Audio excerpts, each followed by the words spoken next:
राष्ट्र सर्वप्रथम, राष्ट्र सर्वप्रथम, राष्ट्र सर्वप्रथम, राष्ट्र सर्वप्रथम। प्रधानमंत्री नरेंद्र मोदी ने बीजेपी का घोषणा पत्र जारी किया। इसमें कई तरीके के वादे किए गए हैं।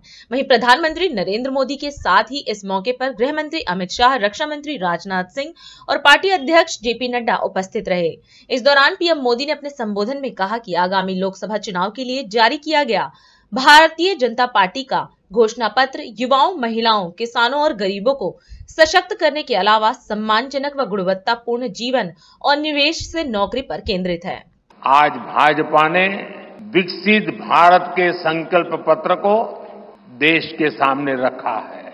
मैं आप सभी को, सभी देशवासियों को बहुत बहुत बधाई देता हूं। ये संकल्प पत्र विकसित भारत के 4 मजबूत स्तंभ, युवा शक्ति, नारी शक्ति, गरीब, किसान, इन सभी को सशक्त करता है।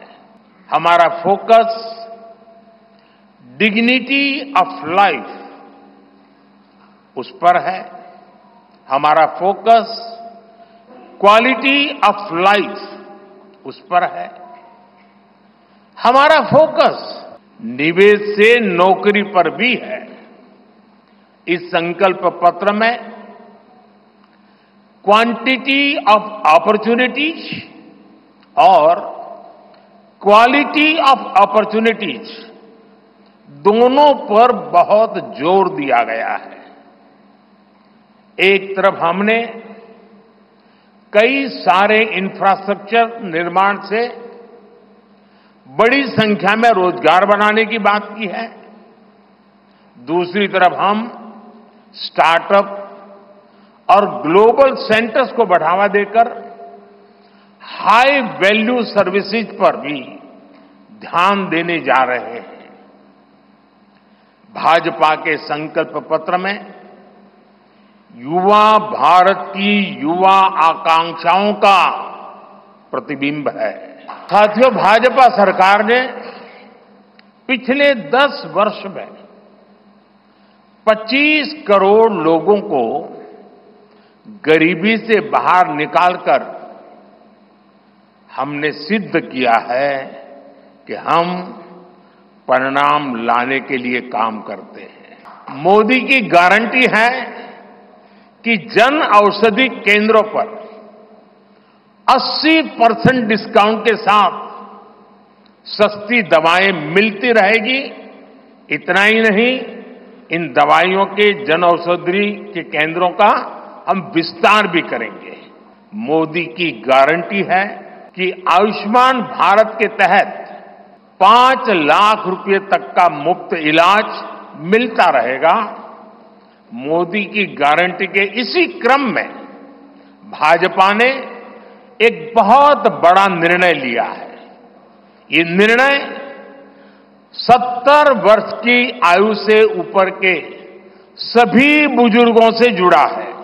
आज जो बुजुर्ग हैं, उनकी बहुत बड़ी चिंता होती है कि बीमारी की स्थिति में इलाज का खर्च कैसे आएगी, और ये मध्यम वर्ग परिवार को ज्यादा होती है। अब भाजपा ने संकल्प लिया है कि 70 वर्ष की आयु से ऊपर के हर बुजुर्ग को आयुष्मान योजना के दायरे में लाया जाएगा। भाजपा सरकार ने गरीबों को 4 करोड़ पक्के घर बनाकर दिए हैं।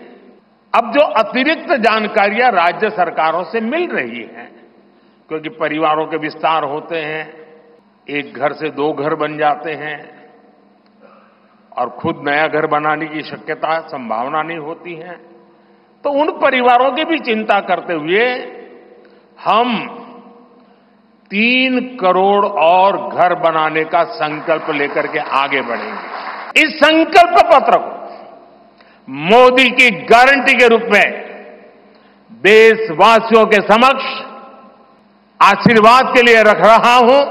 140 करोड़ देशवासियों के सपनों को हकीकत में बुनने के लिए हम ये संकल्प पत्र लेकर के आए हैं। मैं देशवासियों से प्रार्थना करता हूं कि मां भारती के कोटि कोटि जनों के कल्याण के लिए, विकसित भारत के सपने को सिद्ध करने के लिए, इस संकल्प पत्र को लागू करने के लिए, तेज गति से आगे बढ़ाने के लिए हमें आशीर्वाद दें, हमारी शक्ति और बढ़ाएं। इसी एक प्रार्थना के साथ देशवासियों का अभिनंदन करते हुए मैं मेरी वाणी को विराम देता हूं। बहुत बहुत धन्यवाद। राष्ट्र